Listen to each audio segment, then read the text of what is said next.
Hello and welcome students, Gyanjyoti coaching সেন্টারের পক্ষ থেকে তোমাদের সকলকে আরও একবার স্বাগত।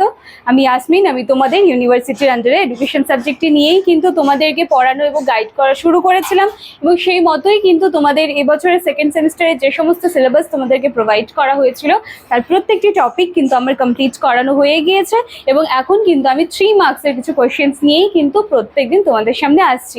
সেই মতোই আজকে কিন্তু 3 মার্কসের দুটো কোশ্চেন শুধু আমি নিয়ে এসেছি। 1 নম্বর প্রশ্ন যেটা রয়েছে সেটা হলো প্রাথমিক ও মাধ্যমিক গোষ্ঠীর মধ্যে পার্থক্য, এবং নাম্বার 2 রয়েছে সামাজিক গোষ্ঠী এবং তাদের শিক্ষাগত প্রভাব কি। ঠিক আছে, এই দুটাই কিন্তু 3 মার্কসের। আজকে এই দুটা নিয়েই আমি আলোচনা করব। আলোচনায় যাওয়ার আগে আমি একটু বলে নিতে চাই, দেখো তোমরা যারা প্রত্যেক দিন কিন্তু কম বেশি আমাদের জ্ঞানজ্যোতি কোচিং সেন্টারের সাথে যুক্ত হয়ে আছো, কিন্তু তোমাদের এখনো জানা নেই যে সরাসরি আমাদের সাথে যুক্ত হতে গেলে তোমাদেরকে কি করতে হবে, বা এই যে এক্সাম যে একদম তোমাদের সামনেই চলে এসেছে, এই অবস্থা দাঁড়িয়েও অনেকের কাছেও কিন্তু এখনো সাফিসিয়েন্ট নোটপত্র নেই, বা এমনও আছে অনেকে যারা এখনো কিন্তু সেভাবে পড়াটা শুরু করনি। তো এই অবস্থায় দাঁড়িয়ে যদি তোমরা অবশ্যই আমাদের সাথে যুক্ত হতে চাও, তবেও কিন্তু তোমাদেরকে ওয়েলকাম জ্ঞানজ্যোতি কোচিং সেন্টারের পক্ষ থেকে। এবং আমাদের সাথে সরাসরি যুক্ত হতে গেলে তোমাদেরকে কি করতে হবে আমি একটু ছোট্ট করে বলে দিয়ে একেবারে টপিকে চলে যাবো।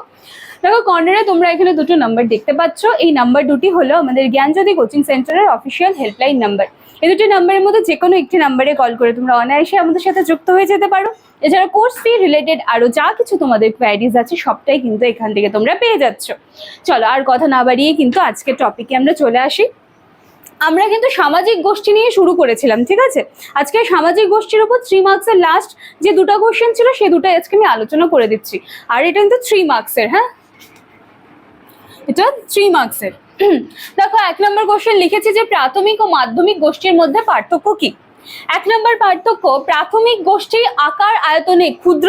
প্রাথমিক গোষ্ঠীগুলো আকার আয়তনে ক্ষুদ্র হয় এবং মাধ্যমিক গোষ্ঠীগুলো কি হচ্ছে, আকার আয়তনে বৃহৎ হচ্ছে। এটা 1 নম্বর প্রশ্ন, 1 নম্বর পয়েন্ট। নাম্বার 2, প্রাথমিক গোষ্ঠীর সদস্যদের মধ্যে প্রত্যক্ষ সুসম্পর্ক বর্তমান। প্রাথমিক গোষ্ঠীর সদস্যদের মধ্যে প্রত্যক্ষ সুসম্পর্ক বর্তমান। এবং মাধ্যমিক গোষ্ঠীতে কি দেখবো, মাধ্যমিক গোষ্ঠীর সদস্যদের মধ্যে পরোক্ষ পারস্পরিক সম্পর্ক বর্তমান। পরোক্ষ পারস্পরিক সম্পর্ক বর্তমান।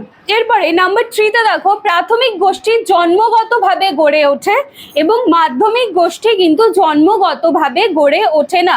এখানে আছে প্রাথমিক গোষ্ঠী জন্মগতভাবে গড়ে ওঠে এবং মাধ্যমিক গোষ্ঠী কিন্তু জন্মগতভাবে গড়ে ওঠে না, ঠিক আছে। এরপর দেখো নাম্বার 2, সামাজিক গোষ্ঠী এবং তাদের শিক্ষাগত প্রভাব কি। 1 নম্বর পয়েন্ট বা 1 নম্বর যদি বলতে চাও তাহলে সামাজিক গুণাবলীর বিকাশ সাধন। দ্বিতীয়ত, বৃত্তিমূলক প্রশিক্ষণ লাভ। তৃতীয়ত, জাতীয় সংহতির বিকাশ সাধন। এবং চতুর্থ রয়েছে ব্যক্তিত্বের বিকাশ সাধন। তাহলে এই কটা তোমরা কিন্তু অনায়াসে লিখে ফেলতে পারো, এবং প্রশ্নটা থাকবে এরকম যে সামাজিক গোষ্ঠী এবং তাদের শিক্ষাগত প্রভাবটা কি রয়েছে, ঠিক আছে। আজকে কিন্তু দুটো প্রশ্ন নিয়েই আমি এসেছিলাম। সামাজিক গোষ্ঠীটা কিন্তু 3 মার্কসের যা আসার মতো আমি কিন্তু সেগুলো কমপ্লিট করে ফেলেছি। নেক্সট দিনে কিন্তু নতুন আরেকটা টপিক নিয়ে সেখান থেকে 3 মার্কসের কিছু কোয়েশ্চেন তোমাদের সামনে নিয়ে চলে আসবো। ততক্ষণ পর্যন্ত ভিডিওটি দেখো, ভালো লাগলে লাইক, কমেন্ট, শেয়ার, সাবস্ক্রাইবের আশা রাখলাম। Thank you.